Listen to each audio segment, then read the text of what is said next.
Last weekend, I went to the local GBWC event in Richmond, Virginia, and somehow, for the second year in a row, I managed to win first place. Today I'm going to share a quick recap of the event, and then break down how I managed to win with a 35-year-old kit. Let's get into it.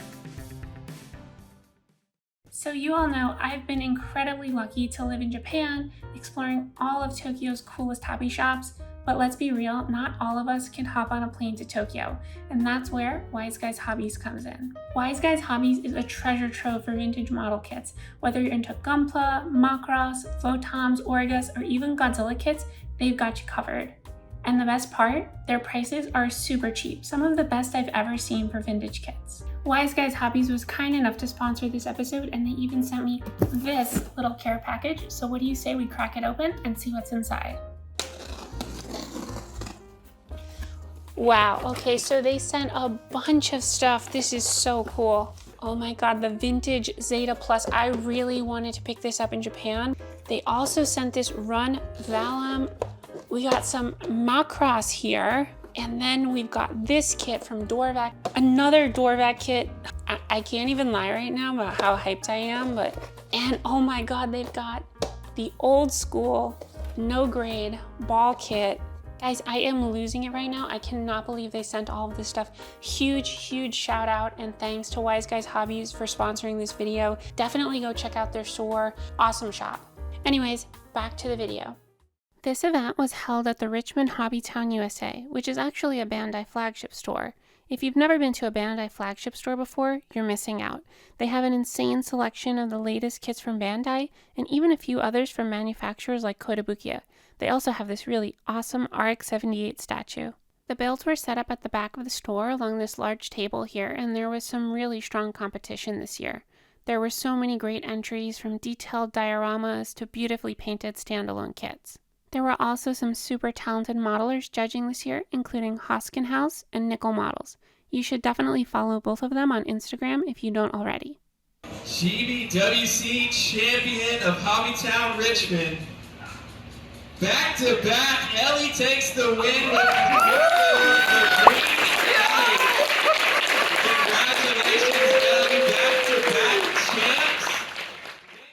Alright, so now let's talk about the build. The no grade 1989 Rick Dom 2. This kit is older than I am, so making it competition ready was definitely a challenge. We're going to break it down step by step, and I'm going to show you exactly what I did. With vintage kits like this, the first thing you'll notice is how rough they are out of the box. Seam lines, gaps, uneven parts, you name it. I spent hours sanding and puttying just to get a smooth surface to work with. The process of removing seam lines and imperfections also extends to painting, so we'll cover it a little bit more in the painting section of this video. For every build, I start by gathering inspiration. I created a Pinterest board and collected ideas for this kit. But one of my biggest influences was actually not found online, but in a diorama from an old Hobby Japan issue. It featured these 3 220 scale mobile suits battling over asteroids. I love the dynamic composition and seamless floating effect, as well as the old school base. Once I had the overall concept, I started planning for the kit itself, starting with the color scheme. I took inspiration from this green and orange Rick Dom that I actually found in the very first Gundam Weapons book, which was themed around the 0080 series. I loved this build, but I knew I wanted to add more detail, so I pulled some additional inspiration of wiring and modifications from a few other books in my library.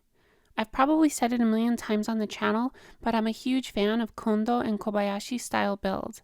I looked toward them for a bunch of the additional wiring and scratch-built mods I wanted to make. For the diorama, I started by carving foam into asteroid shapes using a hot foam cutting rod. Pro tip, always do this outside and with a respirator. The fumes are super toxic. After shaping the foam, I coated everything in AK Interactive concrete texture. I tried a few textures before settling on one that had a fine grit and scaled well with the model. I painted the asteroids using layered shading, starting with black and gradually building up to lighter grays. I even experimented with underpainting in various colors, but I don't think it showed up much in the final result. Still, it was a fun experiment. After I did my basic shading, I went back in with a gloss coat and Mr. Weathering oil. I basically drenched it in oil with a big brush and then patted some of it off with a paper towel until I got it looking how I wanted. I repeated this process a few times with some different shades of weathering oil. I then went back in with a light gray and did some dry brushing to get all the highlights in there, and that's more or less the final result that you see right here. Painting the kit was a multi-step process. I start off with gray primer. During the early stages, there's a lot of going back between primer and sanding, showing the kit under harsh lighting, looking for any imperfections, and then priming, sanding, filling with putty again, and doing that over and over until all the pieces look perfect.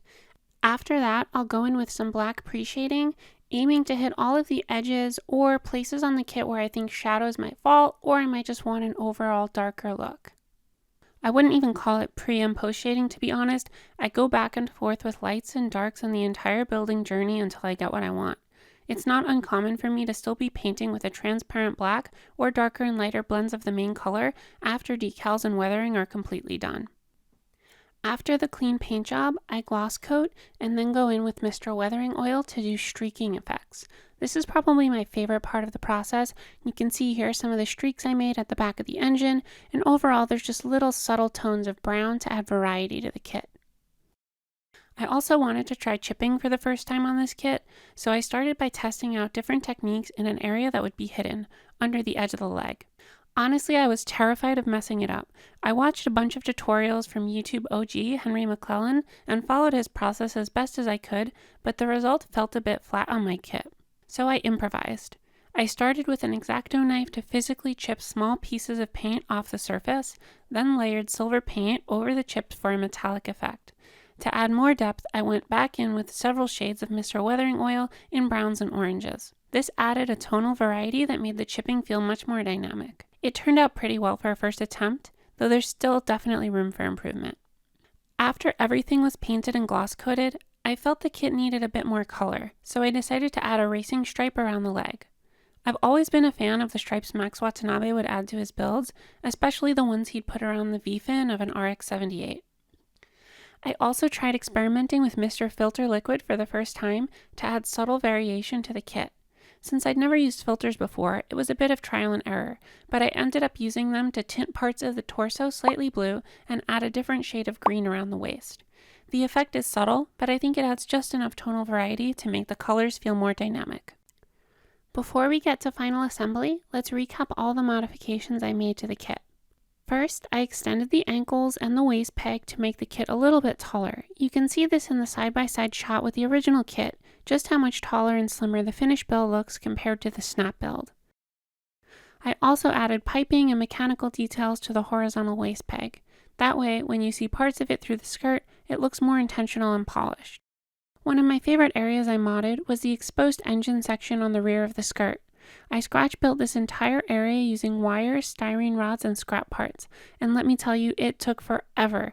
It's barely noticeable on the final diorama, but it's probably my favorite modification I've ever done on a kit. Super proud of how it came out. For the skirt, I added mechanical details to the underskirt and replaced all the stock thrusters. I also used plot plate to cover the inside portions of the skirt, which looked a little hollow and rough out of the box. This was one of my favorite parts to work on. Originally, I wanted to use guitar string for the cabling, but it was too difficult to work with, so I opted for the Builder's Parts MS pipe set instead. For the shoulder pads, I added mechanical wire, bits of styrene, and scrap parts for additional detail. I followed the same theme for the legs, adding pistons, electrical wiring, and a few scratch-built details and antennas next to the thrusters. For the backpack, I made it more imposing by adding an extra antenna and some larger thrusters. I replaced the hands with HGUC Gelgook hands. This one was tricky because the wrist pegs were completely different sizes, but I was able to use scrap parts from runners to make them fit. On the arms, I sanded down some molded details that didn't align well and extended the elbow spikes. This was one I regret because it's barely noticeable, it reduced the arm's mobility, and made it kind of tough to hold the bazooka properly. Finally, for the helmet, I added a command antenna, extended the head, and completely replaced the molded details with scrap parts to give it a more distinctive look. I masked out the black around the face, and then I sanded down the eye to make it look flat. I also replaced the piping at the bottom of the face with pipes from the MS pipe set. One of the trickiest parts was figuring out how to attach the kit to the diorama in a way that kept the floating effect seamless. My first thought was to run a clear rod through the backpack, but it completely hid all the intricate engine details that I had painstakingly scratch built. I wanted those details to shine, so I had to come up with a better solution. I ended up deciding to run the support through the foot, but this was far from easy. I've seen this technique used in old issues of Hobby Japan where modelers run a brass rod all the way through the leg for stability. Unfortunately, I couldn't do that here because I was adding the support at the end of the build, and I wanted the rod to be transparent instead of metal. I did a lot of testing here with an extra snap-built version of the kit so as to not damage the painted build. To secure everything, I went through 2 bottles of crazy glue, flooding the leg joints, ankle joints, and the rod itself to lock them in place. I had to glue the legs in position to prevent them from drooping under the heavy weight of the kit. It was a nerve-wracking process, and honestly I wasn't sure it would work, but after hours of trial and error, I finally got it to be stable. This solution kept the support hidden while maintaining the floating effect I wanted. It was a ton of trouble, but I think it was absolutely worth it in the end.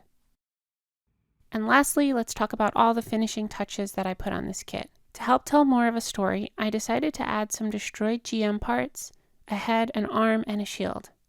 I painted these pieces using the same technique as the main kit, but I went heavier on the weathering since they're meant to look battle damaged. For the arm and the shield, I used a heat rod to add some extra detail. The heat rod was great for creating realistic bullet holes on the shield, as well as this battle damage here on the arm. I was struggling to find a way to mount the shield to the diorama, so I decided to build some large space debris with exposed rebar and use that to mount the shield. I built these from scratch out of plow plate using my God Hand Amazing cutter to cut the basic shapes, and the heat rod to melt the edges. After all that was said and done, I painted it with my typical layers and weathered with Mr. Weathering oil. I was able to easily mount that to the back of the foam asteroids using crazy glue. I also assembled some junk parts using builder's parts and scrap pieces from the HGUC Gelgoog kit.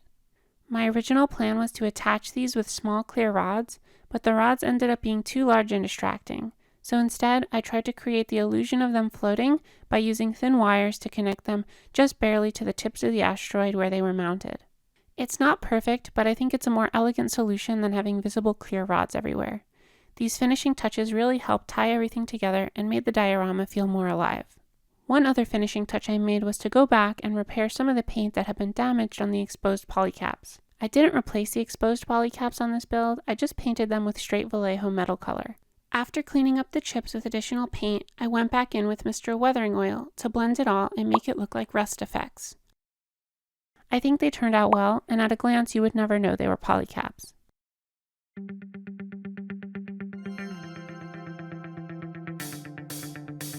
And here it is, the finished build. This project took me 11 months from start to finish, and it's been such an incredible journey.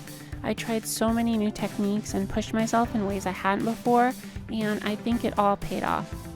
This build was all about experimenting and stepping out of my comfort zone, from new weathering techniques like chipping to scratch building with electrical wire and extending parts with epoxy putty. Every step taught me something new and valuable. I made many mistakes along the way, like struggling with masking for the racing stripe and spending way too much time on hidden internal details, but those challenges taught me lessons I'll carry into my future builds. If there's one thing I hope to leave you with, it's this: don't be afraid to try new things. Even when things don't go as planned, you're building skills and growing as an artist. Thanks for joining me on this journey, and thanks for watching the video. It's been such a fun experience, and I can't wait to hear what you all think of the final result in the comments below. If you enjoyed this video, consider subscribing or becoming a channel member.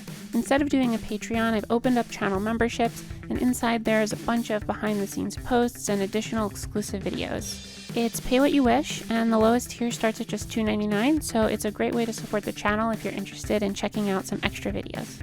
Also, feel free to catch us on Discord and come chat and hang out about all things anime, Gunpla, and retro games. As always, thank you all so much for watching.